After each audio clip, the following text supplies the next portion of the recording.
Salut. L'État d'Israël dans l'actuelle Palestine est composé des Khazars, des Séfarades, une minorité des Falachas d'Éthiopie, en plus de quelques Indiens qui ont été récemment ajoutés et intégrés. Le pouvoir est détenu par les Khazars. C'est eux qui décident d'attaquer qui ils veulent afin de les récupérer leur territoire. Et c'est toujours eux qui choisissent qui est juif ou pas. D'où la question, est-ce que ces mêmes Khazars sont-ils les vrais juifs d'Israël? À qui appartient réellement Israël? Donc c'est ce que nous allons voir dans cette vidéo. N'hésitez pas à vous abonner à la chaîne, à partager cette vidéo à vos amis. C'est parti.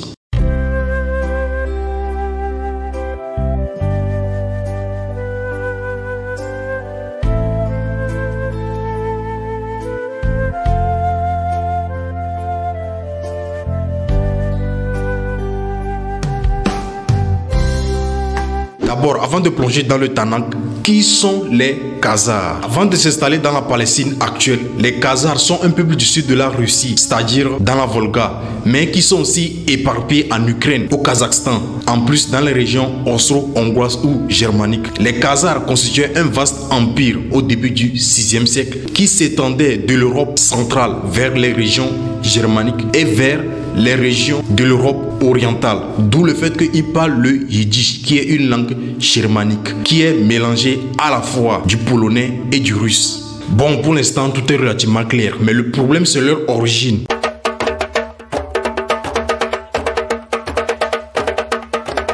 Bon, selon leur histoire, les Khazars sont aussi appelés les Ashkenazim, c'est-à-dire les enfants d'Ashkenaz, qui est arrière-petit-fils de Noé de la Bible. Ils se sont installés dans la Khazarie, c'est-à-dire Europe centrale et orientale, suite à la migration de leurs parents qui ont quitté Israël, qui font partie des tribus perdues d'Israël. D'où le fait qu'ils parlent le yiddish qui est mélangé de l'hébreu et écrivent en hébreu. Et la Khazarie a une religion qui est appelée le judaïsme, qui est religion d'État. Bon, ça c'est ce qui est dit officiellement, mais d'autres historiens pensent qu'ils ont été convertis au judaïsme à l'ouest de la Turquie, d'où ils sont originaires. Bon, pour avoir une réponse nette, il faut que nous consultons la Bible.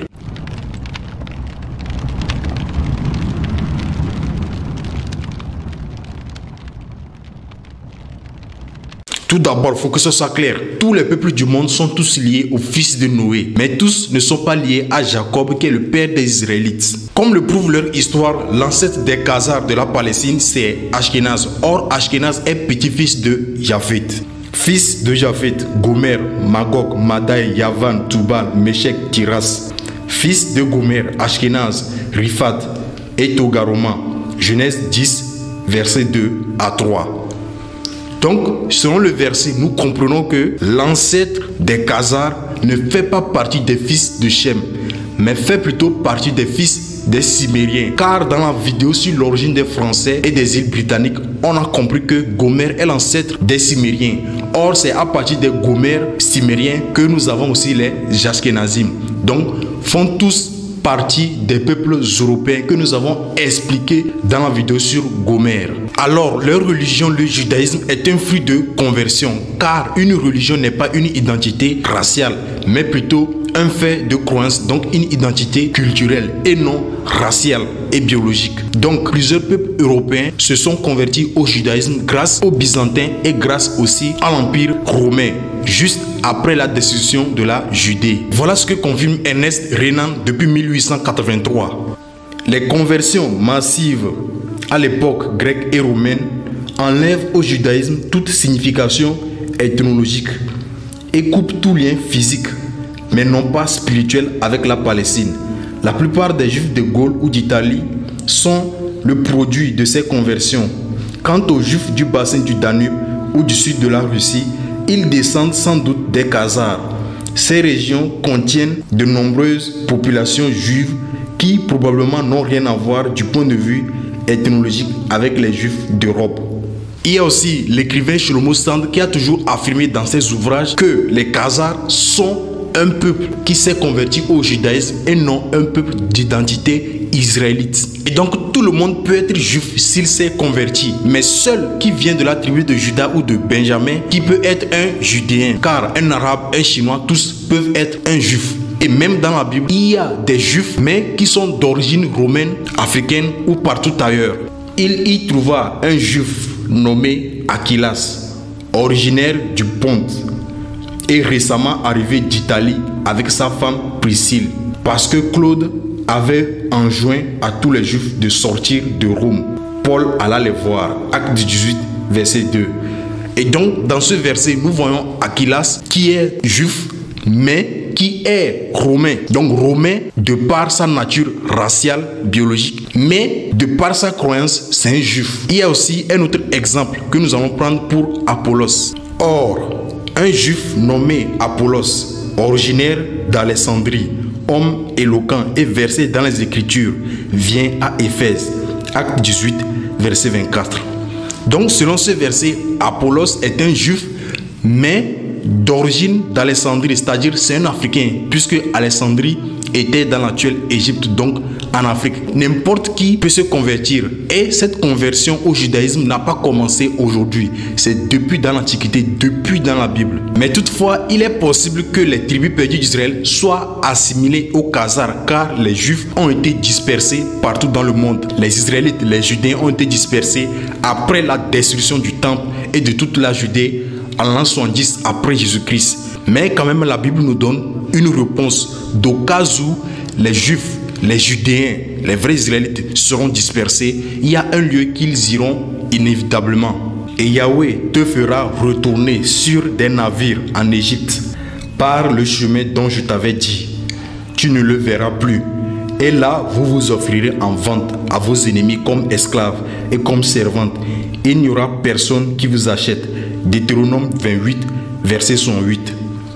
Donc, ce verset date depuis Moïse, depuis Deutéronome, où les Israélites n'étaient pas encore installés en Israël. Mais le Seigneur, l'Éternel, leur donne déjà une prophétie. Au cas où ils vont désobéir au Seigneur, c'est en Égypte, c'est dans le pays de Cam, en Afrique, qu'ils vont retourner d'où ils viennent. Donc on comprend que la dispersion se fera seulement en Afrique et pas ailleurs. Et donc ce qui fait qu'à l'époque de Jérémie, certains Israélites, certains Judéens étaient déjà retournés en Égypte, dans le continent africain, selon la prophétie. La parole qui fut adressée à Jérémie pour tous les Judéens demeurant dans le pays d'Égypte, demeurant à Migdol, à Taphnes, à Memphis et au pays de Patros, en ces termes.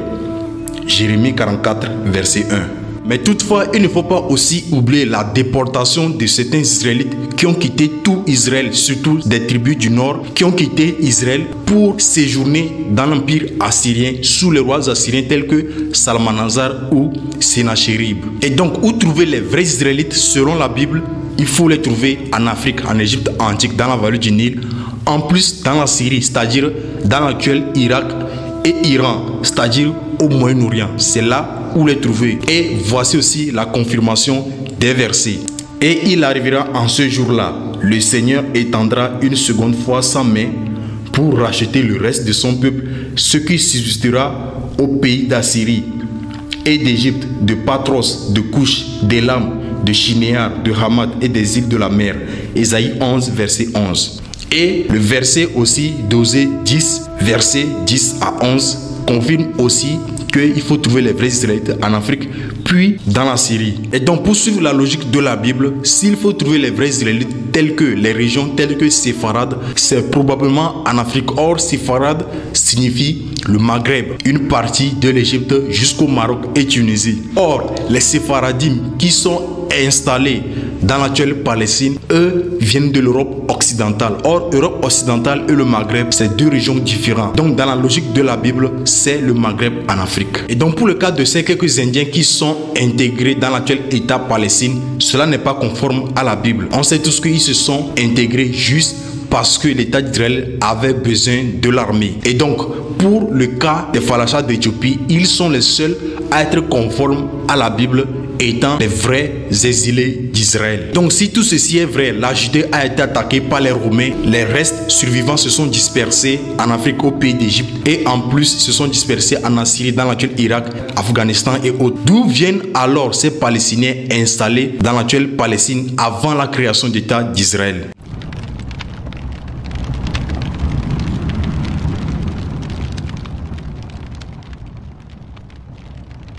Sous l'Exode, avant que les Israélites ne viennent s'installer dans la terre promise, cette terre appartenait aux Cananéens, aux Philistins qui y habitaient. Et nous connaissons tous l'histoire. Les Hébreux ont chassé ces Cananéens et Philistins et ont pris leur territoire sous l'ordre de l'Éternel. Mais sauf que tous les Philistins n'ont pas été chassés et d'autres même vivaient et cohabitaient avec les Israélites selon les versets de la Bible. Et donc ce qui fait qu'en l'an 70, lorsque les Romains ont massacré tous les Judéens, ils ont rebâti la terre d'Israël en Palestine, qui est la forme romanisée de Philistin, et en arabe Philistine. Donc la terre n'appartenait plus aux Israélites mais plutôt aux Philistins, car Dieu a repris ce territoire et leur a donné aux propriétaires, car les Israélites ont désobéi au Seigneur, parce que depuis le départ cette terre n'appartenait pas aux Israélites mais aux Philistins et aux Cananéens. Donc vu que les Israélites ont été idolâtres et désobéissants et n'ont pas cru au Mashiach, le Seigneur a décidé qu'ils perdent tout leur territoire au profit des propriétaires depuis le départ. Donc les Philistins ayant reconquis leur territoire sous l'aide de Dieu, les Arabes se sont assimilés plus tard aux Philistins dans l'actuelle Palestine. Donc ce qui fait que l'État palestinien appartient aux Philistins en plus aux Arabes qui tous se sont assimilés. Donc les Philistins et Arabes ont droit sur le territoire, mais pas les Khazaris qui n'ont aucun lien avec Abraham, encore moins Jacob. Et même les Falachas d'Éthiopie n'ont pas le droit de s'installer dans la terre d'Israël, car le Seigneur a repris cette terre pour redonner aux propriétaires depuis le départ. Car pourquoi il y a eu les tribus perdues d'Israël, pourquoi les Israélites se sont exilés? C'est à cause de l'idolâtrie et le fait qu'ils n'ont pas obéi au Seigneur. Donc cette terre ne les appartient plus, car le Seigneur a repris ce qui appartient. C'est Dieu qui donne et c'est Dieu qui reprend. Donc le salut des séfarades, le salut des vrais Israélites qui sont actuellement en Afrique ou dans l'actuel Irak ou Afghanistan, leur salut c'est de suivre le Seigneur et de croire en Yahushua Mashiach qui est le Fils de Dieu. Et donc il ne faut surtout pas que les vrais Israélites prennent part au péché et prennent part aux prophéties qui arrivent, car selon la prophétie, il fallait que Jérusalem soit foulée aux pieds par des nations païennes, un peuple voué à l'interdit. Donc si les Khazars, les séfarades se sont installés dans l'actuelle Palestine, c'est parce qu'il fallait que les peuples païens, un peuple voué à l'interdit, viennent accomplir cette prophétie. Donc le salut des vrais juifs se trouve en Yahushua Mashiach et non de s'installer sur une terre que le Seigneur a repris et redonné aux propriétaires. Et donc ce n'est pas parce que les Khazars ont souffert de la Shoah et des pogroms qui prouvent qu'ils sont les vrais Israélites. Si c'est le cas, que faire de ces milliers d'enfants syriens qui meurent sous les bombes des Américains et qui meurent toujours? Que faire de ces Africains qui meurent dans le désert libyen et qui meurent aussi d'esclavagisme et surtout dans la Méditerranée?